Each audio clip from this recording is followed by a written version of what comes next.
Hello everyone, welcome back to CryptoCache. Thank you so much for joining me here. I hope you're having an amazing day. We're going to take another look here at Bitcoin, see what's going on, of course, help understand standard stuff, Bitcoin behavior, as well as big picture, best practice. Try to truly hopefully help you in the right direction here.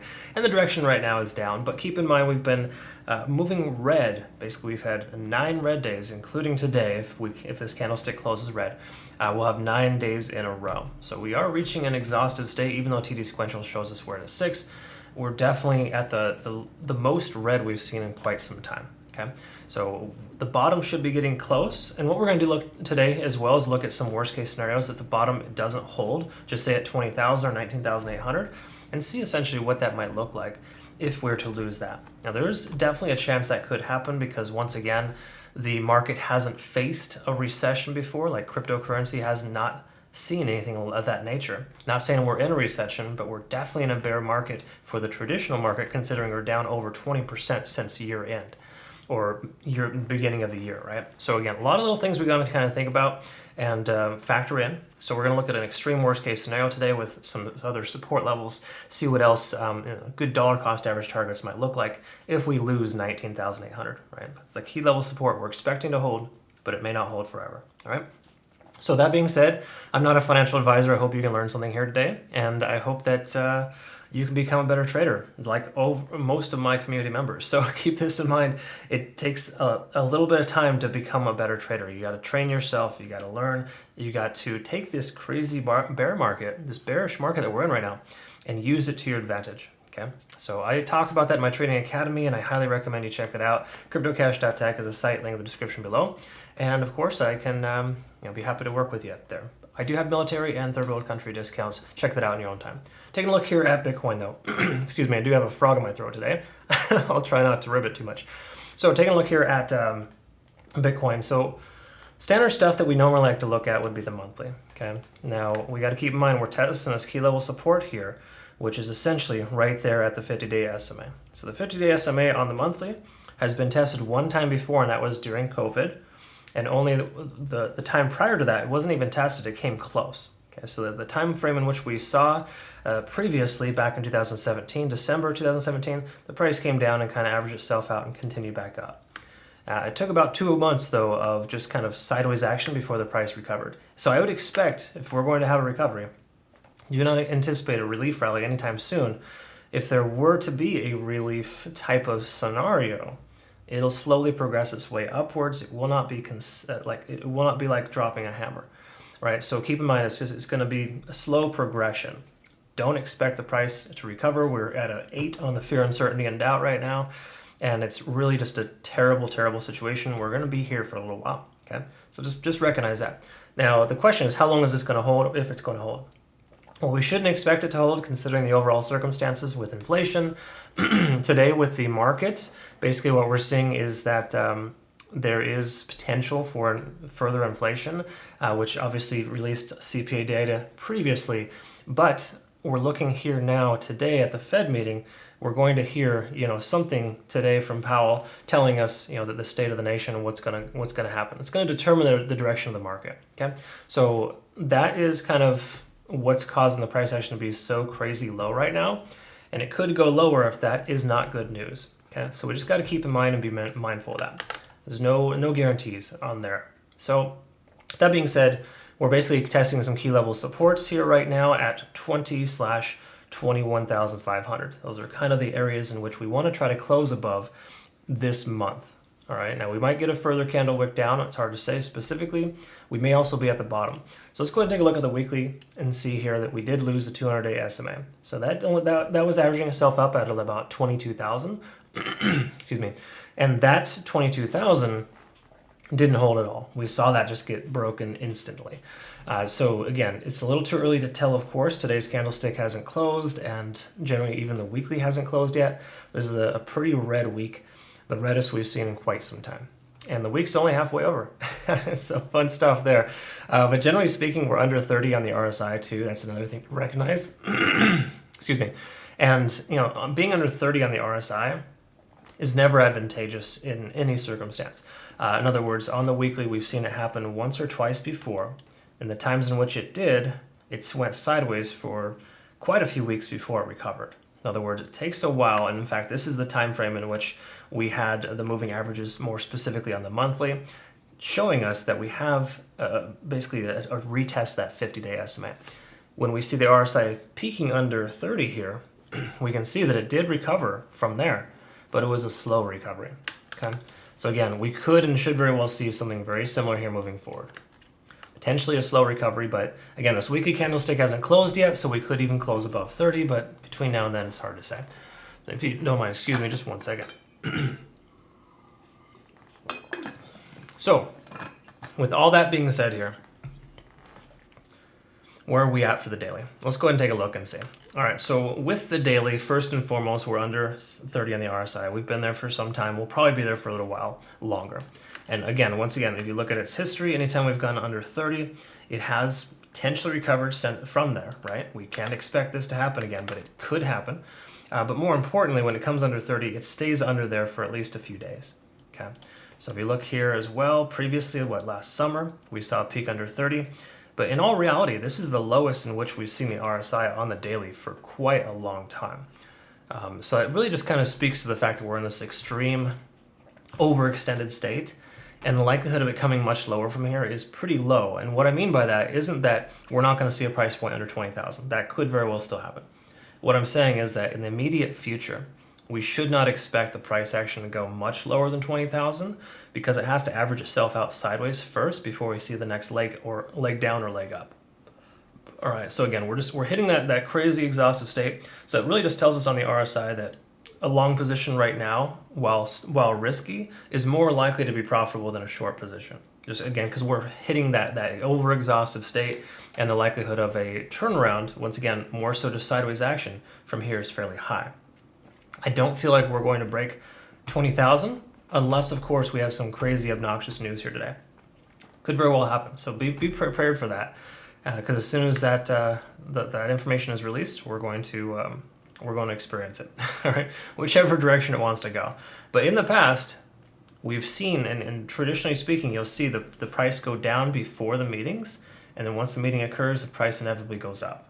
Okay, so not saying that's going to happen here today per se, but all the cards are kind of falling into place to allow for us to have a little bit of recovery here. I'm not expecting a lot. I do feel that 23 and 24,000 are strong resistance levels. We're probably not going to pass that, but I don't foresee us just shooting straight down from here in the immediate future. So just trying to drive that home. We're tentatively at the bottom for now, if that makes any sense. All right, so that's kind of where we're at on the daily. The last thing to acknowledge, of course, is we're underneath all moving averages. We're there as well on the 4-hour too. They're working their way down, and we want to expect them to be potential resistance levels, but at this point, it doesn't really matter. It's too early to tell. We need a little more time sideways before we can get the moving averages to really help us understand if they're going to be resistances or become support levels. I wouldn't worry too much about those for right now. Honestly, the state of everything right now, moving averages are not necessarily the most valid on shorter time frames. Larger time frames, yes, but daily or 4-hour, pretty much null and void at this point, just based on how extreme down we are.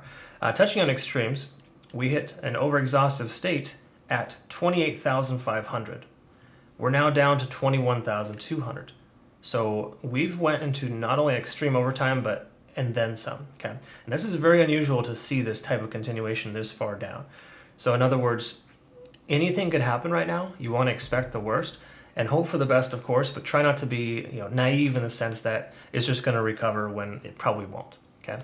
In other words, we should train ourselves to know that we're going to probably be range bound between 20 and 24,000. That's a strong likelihood in the immediate future, just based on the overall sense of the way things are shaping up. Is it going to go lower? Potentially, and we'll talk about that here. Actually, why don't we do that now? Because honestly, the RSI on the 4-hour, it's still under 30, which is crazy to say, because in most cases, anytime it ever comes above or below, it's always been able to correct itself. And now, strangely enough, it's so far under 30, or came so far under 30, that it's using that as almost a resistance level now. Okay, so it's just that continuation of the downside. So there's not much here that's telling us that we're going to see a reversal. But there's not much telling us also that it should go much further down. I'm really thinking we're going to see some sideways action for some time. We're going to be range bound between 20 and 24. We have a potential convergence here on the MACD. Once again, do not take a trade based only on this metric, but it does tell us that the bears have effectively lost their control and that there's a good chance with the increased amount of volume that we're seeing as well, that there is more buying pressure at this point and the price would be more likely to recover than to go down. Again, these are just likelihoods. There's no line in the sand that's like, hey, it's going to definitely do this or that. But most everything's telling us we're overexhausted, and we're becoming overexhausted on larger time frames too. And the larger you go, the more severe or the more likely you are to see that resistance, or in this case, support right around 20,800/20,000. Okay. Now it didn't candle wick all the way down there. We got a candle wick down to about 20,100, but that's darn near the same thing. It's effectively touching that resistance or correction, that support level for the previous all-time high. Once again, previous all-time high is 19,800. That's what this blue line is here. We almost hit that level. So that should essentially work as a support level moving forward. Again, key level should. So taking a look here at the daily, here's something I want to kind of point out and just kind of show you where we're at here. So first of all, these support levels that I drew out are from previous highs as well. Not the all-time high, but the most recent high prior to its breakout. In other words, you could argue that this is a cup and handle, right? Right? You could say that. I'm not saying it is, but generally speaking, that's kind of what shape it gave us before it broke out.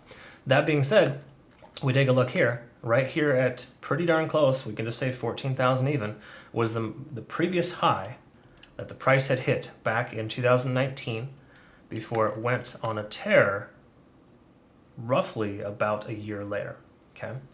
Bear in mind, COVID was down here. All of the moving averages were kind of getting thrown off, just like we're seeing today, okay? Now, I'm not proposing that we're going to see this here, of course.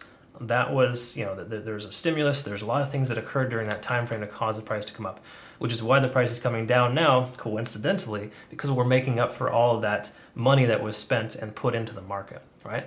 So again, a lot of that stuff is happening, and it's all on the back end. But on the front end here, what we can see is that 14,000 is a support level, as well as another level here too. You can see this was the high that Bitcoin had before it could get any higher. In other words, that was the highest point before it broke above and continued higher, right at 12,500. Therefore, big picture, if we were to look at the current time frame right now and kind of see where we're at here presently, we can see that right about 14,000, coincidentally right the same level that we're seeing on the Fibonacci retracement at 14,000, and also 12,500 would be the next key level supports that we have. So that being said, if we lose 19,800, will it be a free fall down to 14,000? In short, I would say yes, very strong potential. And the reason why is because we saw that same exact gap, where was a CME gap from before, get filled, and it was somewhere in between 24,000 and 28,000. This big gap right here, you can see there's literally no support. The price just shot straight up here. It had a CME gap from back there. It got filled here recently, so all the gaps are filled. But you got to keep in mind, there's a significant gap here too, whereas the price action could fall below that. I think it's less likely though if you look at it, because if you were to go back here and kind of see, the price did spend a decent amount of time here, and the volume profile too tells us there's a lot of volume right at the price point about 19,800 or 19.5. So that having such a nice strong volume profile at that time, again, it wasn't a super long time frame. This would probably be somewhere in a range of maybe 2 to 3 weeks.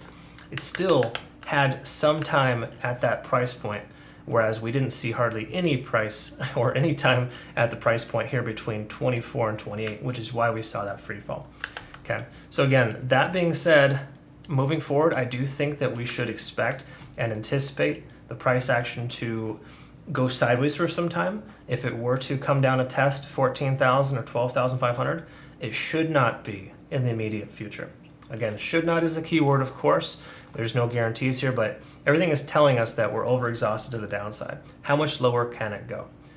Well, in truth, it can go much lower, but should it go lower? No, definitely not. We've had an increased amount of volume in the last 24 to 48 hours.